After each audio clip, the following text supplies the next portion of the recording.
A paz de Cristo, queridos, pela graça e pela misericórdia do Senhor, mais uma vez aqui estamos para trazer aos professores, alunos da EBD e aqueles que amam as Escrituras mais um subsídio para a sua aula de escola dominical.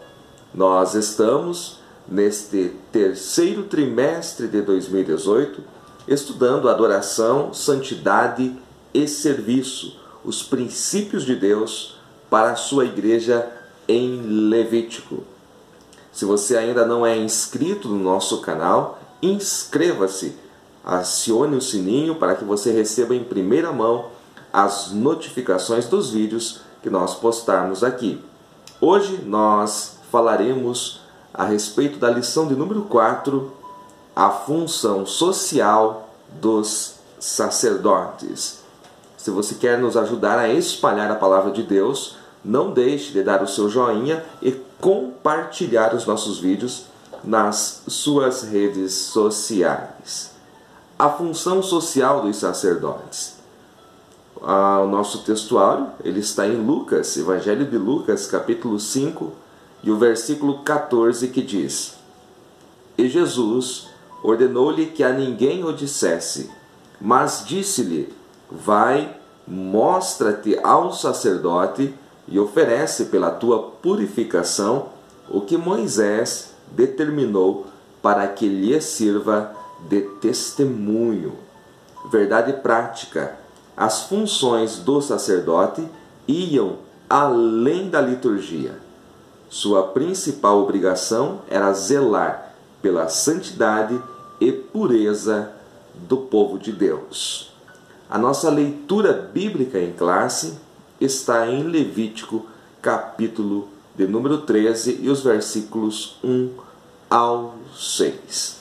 A função social dos sacerdotes.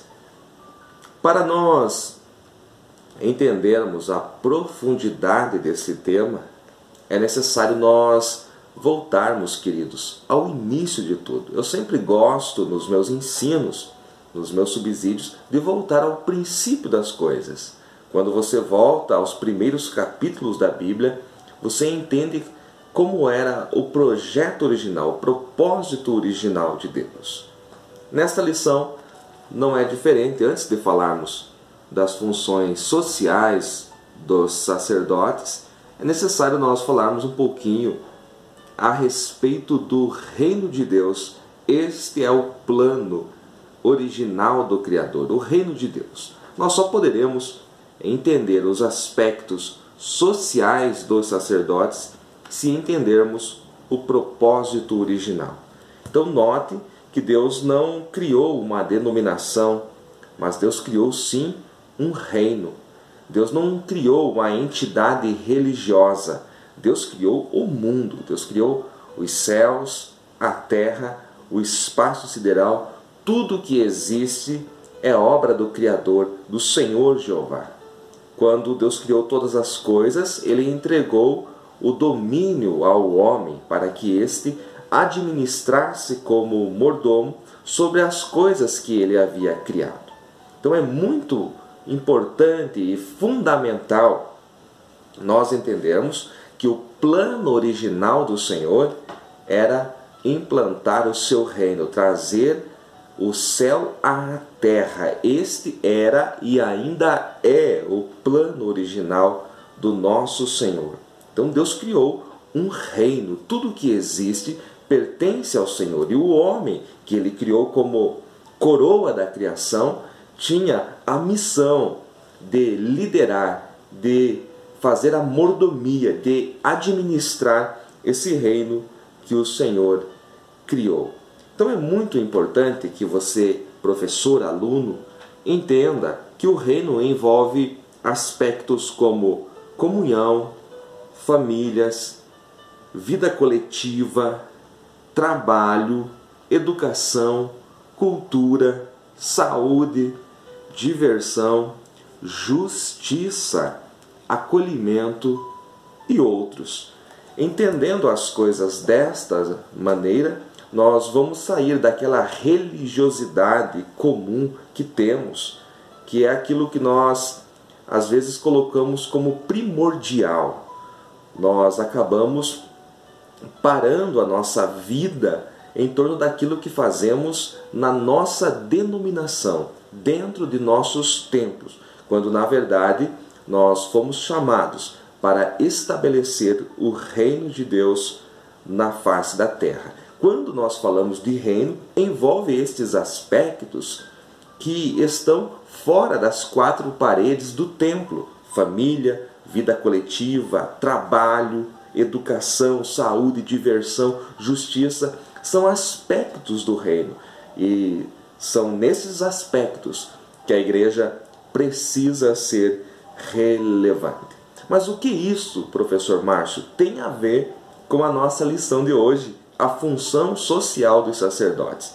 Eu estou trazendo o reino de Deus aqui em primeiro plano, antes de falar das funções dos sacerdotes, para que você entenda a importância social que todo cidadão do reino tem. Aí então, quando Deus separa o povo hebreu para que através dele venha o rei do reino. Quem é o rei do reino? O Messias. Eu estou falando da pessoa de Jesus Cristo. É por causa de Jesus Cristo, da vinda do Messias, que é o rei deste reino, que Deus separa Abraão, e de Abraão vem a sua geração. Deus separa os hebreus para este propósito, para que venha o rei Jesus, e este trará as coisas de volta como ao princípio.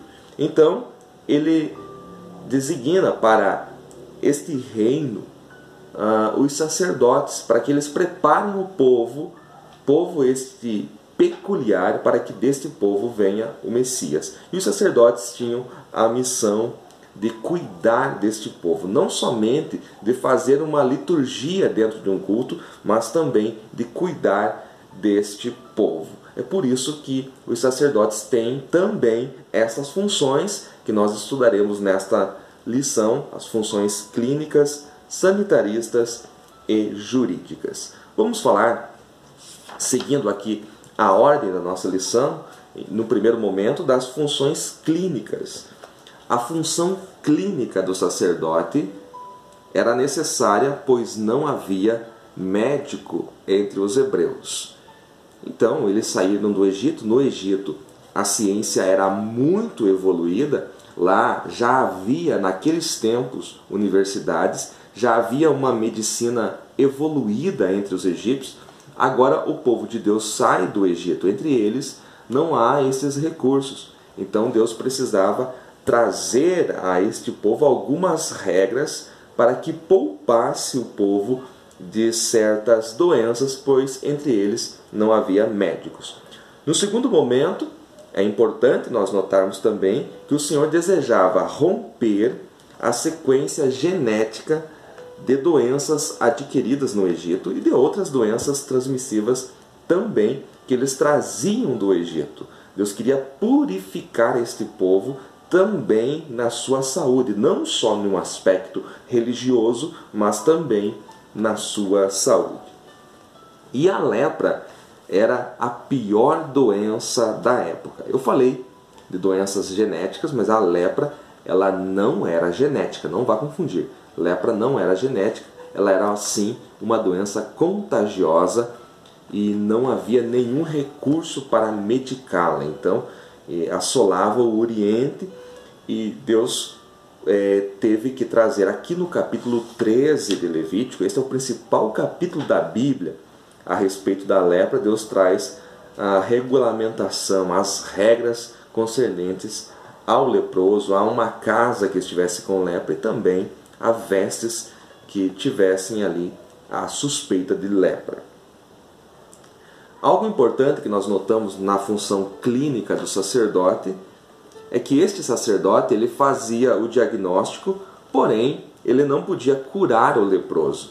Poderia declarar o leproso limpo, mas jamais fazer algo para que isto acontecesse. Presta atenção, ele examinava, aguardava alguns dias ali, fazia novo exame, e quando ele constatava que realmente aquele homem ou aquela mulher estava leproso, ele aplicava a lei, né? Separava aquela pessoa para que a comunidade não fosse afetada, não sofresse uma epidemia. Então ele poderia declarar até o leproso limpo, se por acaso, né, a lepra retrocedesse, estivesse no início e retrocedesse por conta própria, ele poderia declarar aquela pessoa limpa, mas ele não podia fazer nada para que isto acontecesse, para que um homem leproso tornasse limpo. Nenhum sacerdote, nenhum sumo sacerdote poderia fazer isso. É somente um milagre divino. E entre os hebreus acreditava-se que quando o Messias viesse, ele sim curaria muitos leprosos. Falando agora a respeito do segundo tópico, as funções sanitaristas do sacerdote, vamos olhar aqui para alguns elementos. A função sanitária do sacerdote era totalmente preventiva.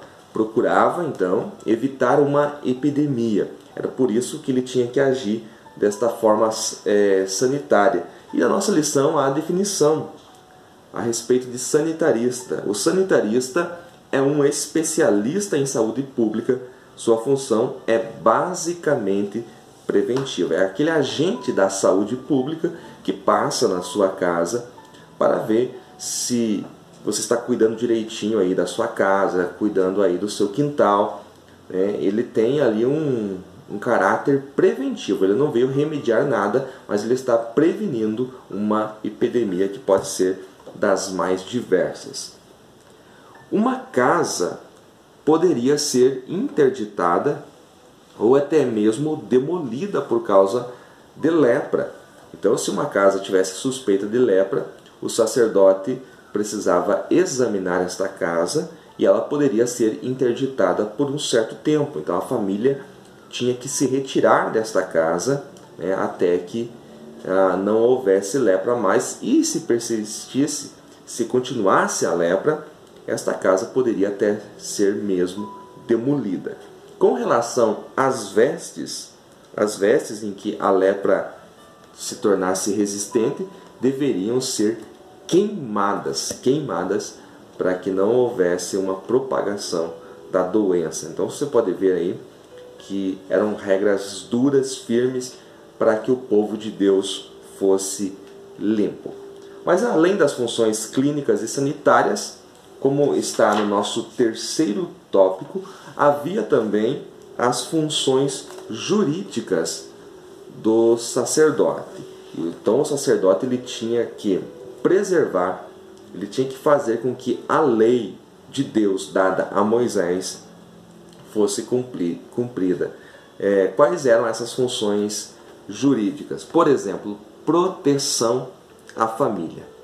Então, a lei mosaica ela punia o incesto, o abuso sexual, a exposição das filhas à prostituição, a homossexualidade e a bestialidade.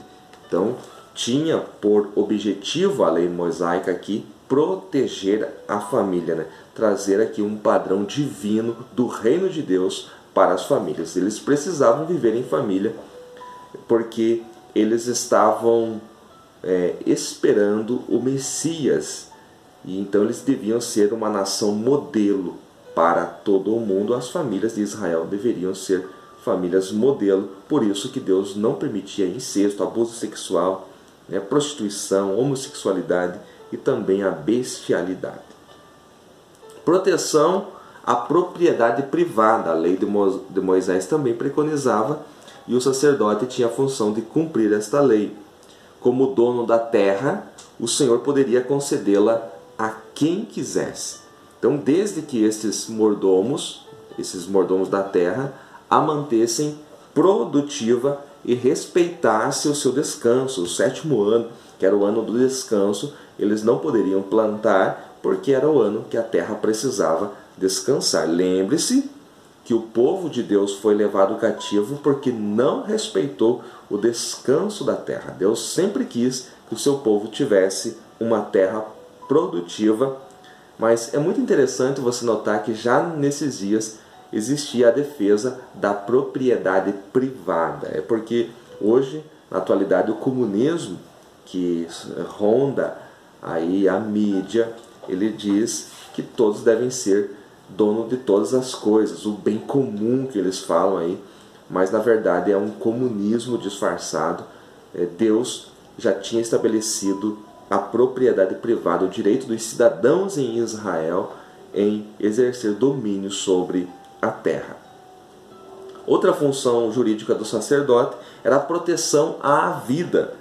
Então, porque a lei de Moisés ela falava a respeito da edificação de casas, a criação de animais, a vida da gestante e do bebê que por acaso se envolvesse num acidente, e até mesmo do homicida culposo. O homicida culposo é aquele que matou alguém, que cometeu um crime sem ter a intenção. Então existia na lei de Moisés uma cláusula que poupava ali a vida, colocando ele nas cidades de refúgio. E era o sacerdote que tinha essa função jurídica de fazer com que a lei fosse cumprida. Então nós vemos aqui que muito além de ministrar cultos, os sacerdotes eles tinham também essas funções clínicas, sanitaristas e jurídicas. Qual a lição que nós trazemos para os nossos dias?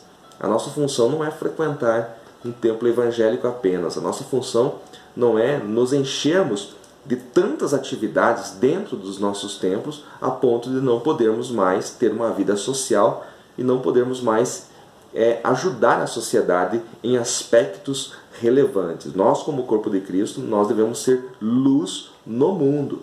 E a nossa luz, ela só vai brilhar se nós estivermos no mundo onde há trevas. Ali sim nós vamos brilhar. Luz em meio da luz, ela não vai brilhar. Então é importante, nesta aula, você abrir aí um leque neste ponto e explorar esse ponto aí importante. Como reis e sacerdotes, nossas funções também transcendem frequentar cultos e fazer trabalhos religiosos. Temos um reino para estabelecer. Este reino é integral, é para o homem todo. Lembre-se que o homem não é só espírito. O homem é espírito, alma, mas também corpo.